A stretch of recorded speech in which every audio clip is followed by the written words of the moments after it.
Welcome and thank you for participation in the 2009 Trace Evidence Symposium, which is co-sponsored by the National Institute of Justice and the Federal Bureau of Investigation Laboratory Division.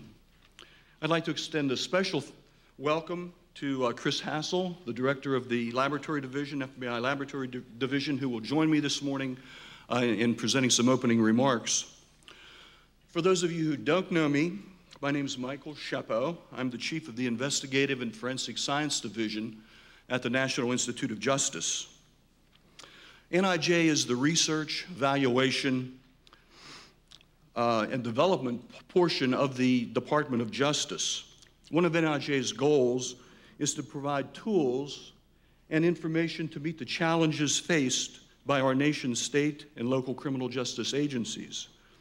We are organized to ensure that our work products are relevant and they serve to enhance the administration of justice across all sections of the criminal justice system.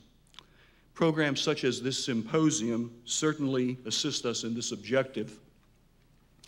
For those of you who might not know, NIJ now has over 700 forensic grants under the management of the Investigative and Forensic Science Division. The areas covered include things such as forensics and general forensic R&D, forensic capacity enhancement in DNA, as well as in the Paul Coverdale National Forensic Science Improvement Act, forensic science training programs, solving cold cases with DNA, missing persons with DNA, and post-conviction DNA testing, among many other programs. I'm also pleased to announce a new program area titled Fundamental Research to improve the understanding, accuracy, reliability, measurement validity of the forensic science disciplines. This solicitation for the new program closed in late June, and presently we're working on finalizing the grants that will be made under the program. About $10 million was set aside for this basic research, which will serve to provide fundamental research to support the principles which are applied through the analysis of forensic evidence. It's hoped through this solicitation that we will serve to demonstrate how to enhance the accuracy and validity of forensic techniques and methods.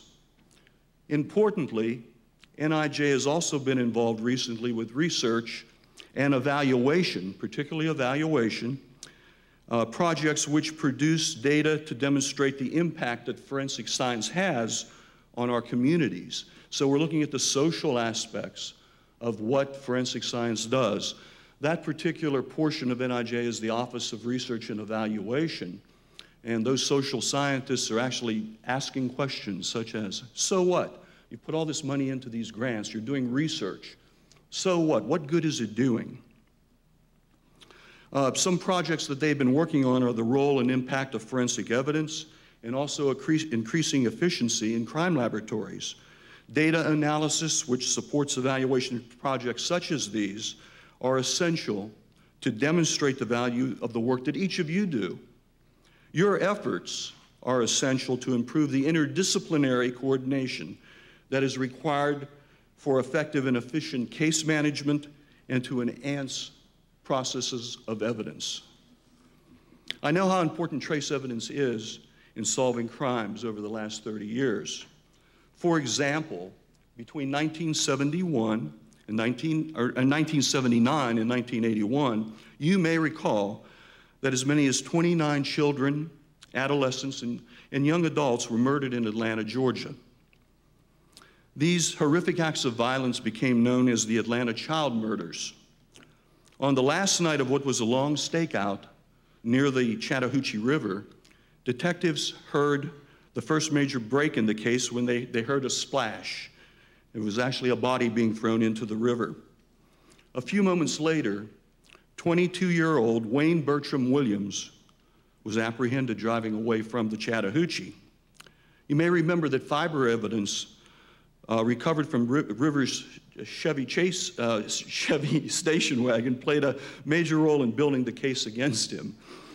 Additionally, these and other fibers found in relation to the victims became very important in the evidence that was presented at trial. What you may not know is some of the fibers found on the victims were the same types as found in some materials in Williams' home, but they had an additional characteristic. Some of them were singed from heat. As it turned out, Williams had a hot plate on a table near his bed, which at some point had fallen off and burned the carpet. While Williams was found guilty in only 2 of the murders, he is suspected in 22 others and presently is serving 2 life sentences. Now think about the statistics that you could come up with a particular type of fiber that's burned. I don't know how you come up with that or what probabilities you would have on that, but that's some of the things that we're being challenged with today as to how we can characterize some of that. This, of course, is an old example of how trace analysis played an important role in solving a crime. Throughout the week, you will discuss how the power of trace evidence is solving and ultimately preventing crimes. You also hear about technological advances in trace evidence research, participate in panel discussions, which explore the interpretation and reporting, discuss things such as Daubert issues, among many, many others. The theme of this year's symposium is the interpretation of trace evidence, the present and the future. I know that each of you will benefit from the program and urge you to actively participate in the discussions. At this time, I'd like to take a moment to recognize the Trace Evidence Steering Committee for their efforts over the past 18 months in putting together this top-notch program. Will the members of the steering committee please stand?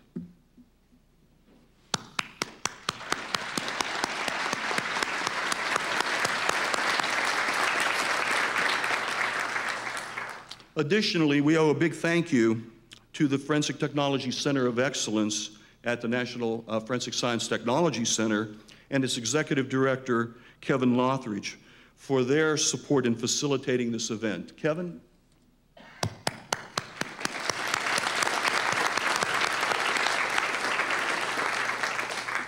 Also, we can't forget Jocelyn Williams and Margaret Black of JMA Consulting, who, as you all know, have been working very tirelessly behind the scenes to ensure the success of the Trace Evidence Symposium.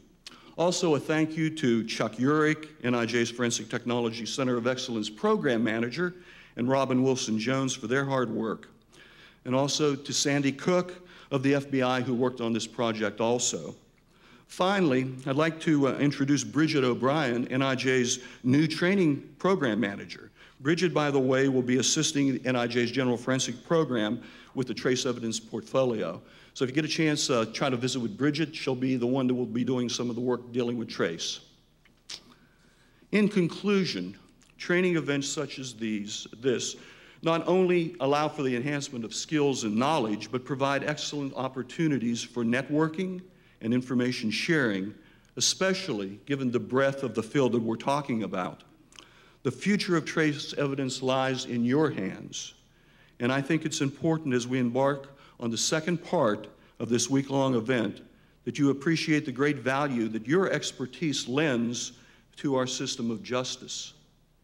We hope that what you learn here will inspire you to pursue both active cases as well as cold cases with a fresh and new perspective.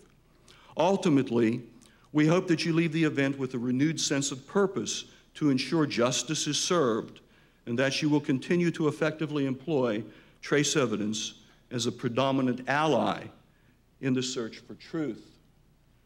Thank you again for taking the time out of your busy schedules to be here with us this week. I look forward to seeing you over the next couple of days. Now I'd like to introduce Chris Hassel, the director of the FBI Laboratory Division.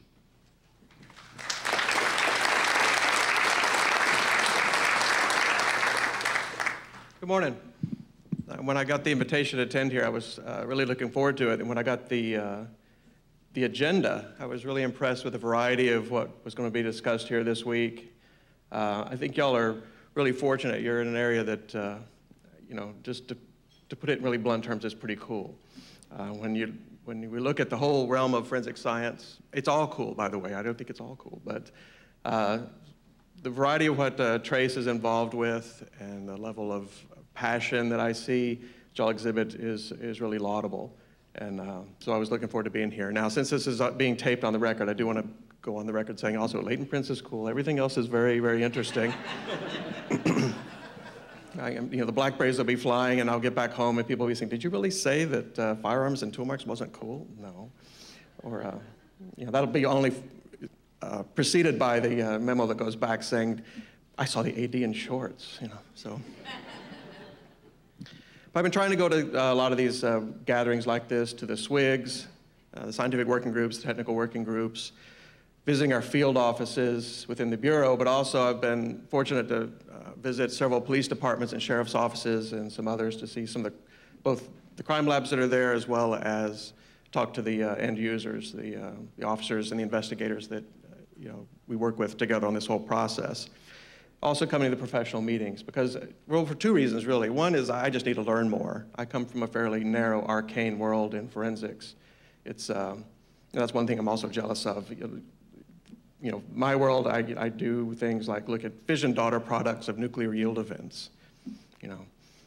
That other reaction it usually gets is kind of a, huh. I don't get this people leaning forward and wanting to know more about it, because they're just really thinking, oh God, I hope he doesn't talk about that, because I don't care and I don't want to know. So last night I was at dinner with Carla and Marcy from the Smithsonian talking about feathers. I mean, I learned a lot about feathers. I thought I knew a little bit about it, but I learned a great deal. But I'm sort of jealous of that accessibility that many of you have here. And so, that translates into the passion with which you pursue your work also. So I really admire that and congratulate you on doing that.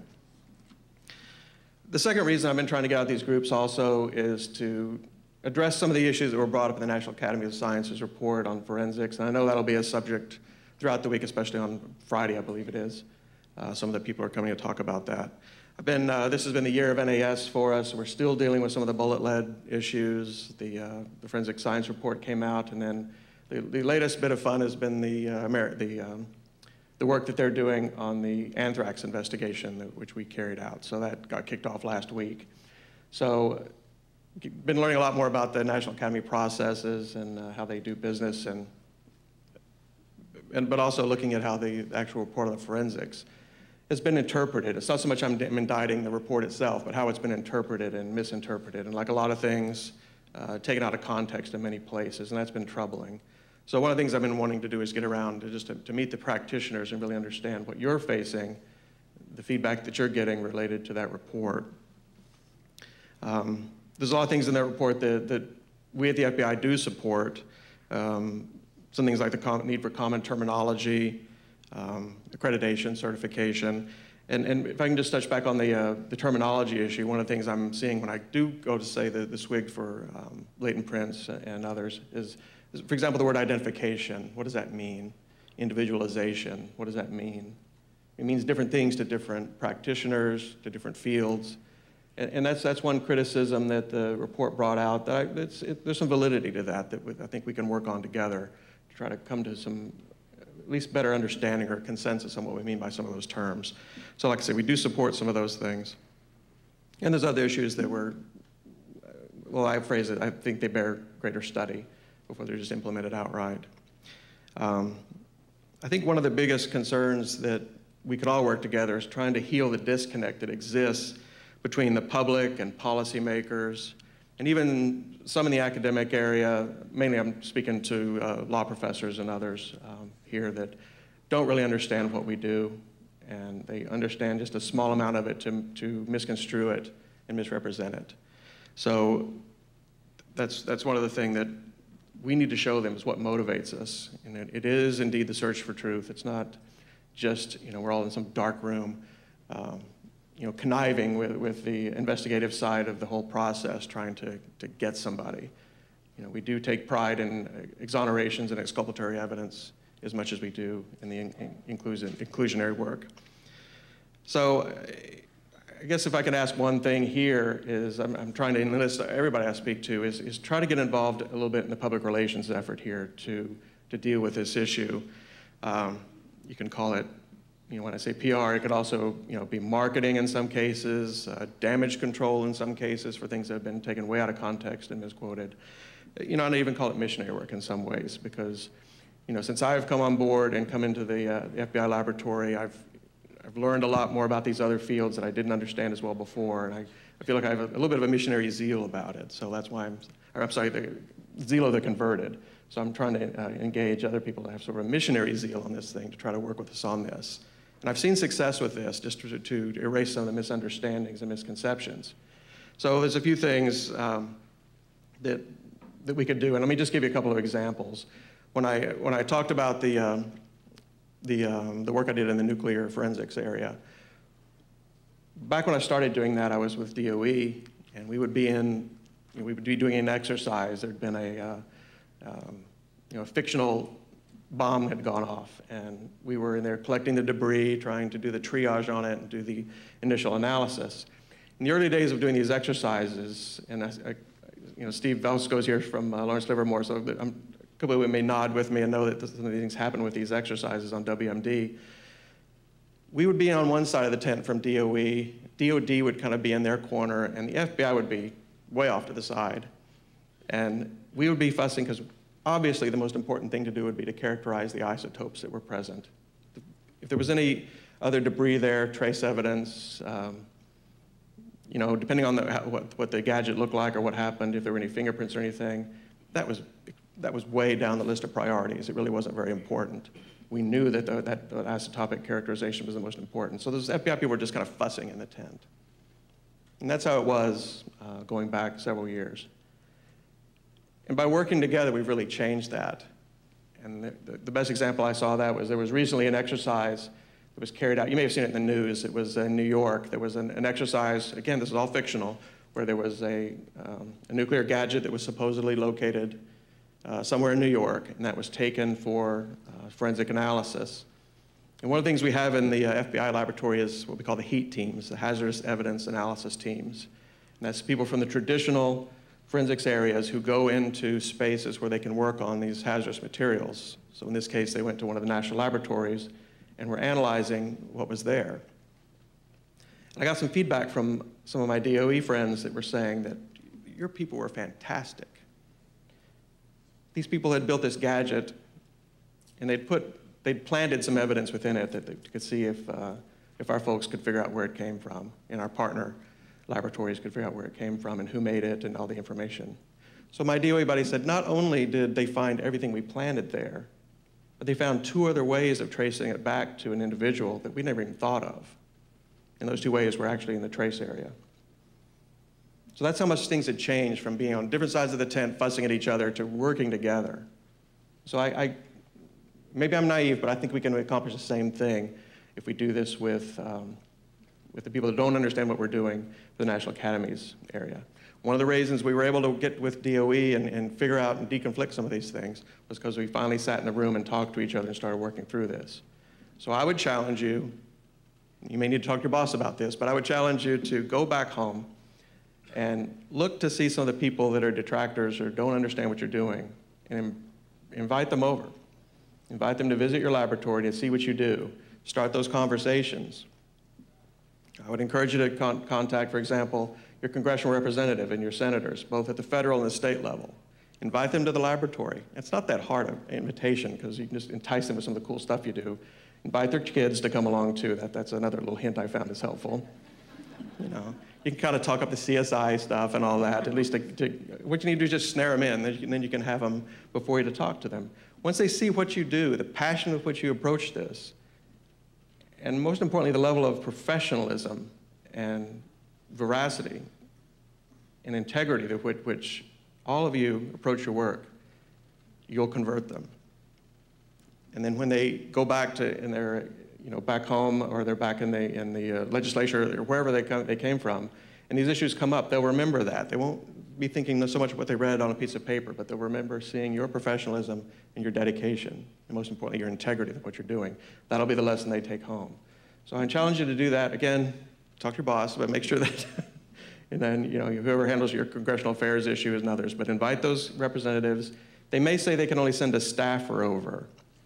That's fine. One thing I've learned too by being in Washington, staffers, whether on the federal or state level, are the ones that actually are the ones that have the influence with some of these individuals. So they may send a 20-something staffer over. That's fine. Give them just as much attention as you'd give a wizened elderly statesman. They'll take that back and convey that. that's just one example of something that we can all work on together, and that's one thing we're trying to do quite a bit in the FBI laboratory. So I guess the one other thing I would say too is I think the reason I really want to make that message here with the trace people is a lot of what you do here is accessible. People know DNA is important, but they don't really quite understand sometimes how it works. And we try to show them how it works, the big humming machines, you know, and I'm not picking on DNA, but I'm just saying, and I'd say the same thing for chemistry, which is the field I came from. Same thing, there's a lot of big gray humming machines, and people don't really quite understand it. But you can show them what you do, and I think trace is key to that. When I take people around the laboratory, when I show them our trace area, you know, lights go off, light bulbs go off, and they really understand. They see pollen, they see string, they see, you know, other things that we do, hair and fibers, and that somehow they make the connection. So I think you are really the anchor. You could be a very strong anchor to carrying out that process. So that's a challenge I'll leave with you. So anyway, I hope you have a good week here. I know it's been a good week so far. Unfortunately, I'm going to have to leave this afternoon. I was really wanting to stay for the blooper session this evening. I wanted to see that. Well, although I'm a little concerned, I want to see. Careful how we advertise that one when we go back home. But anyway, I hope you have a successful week, and thank you very much.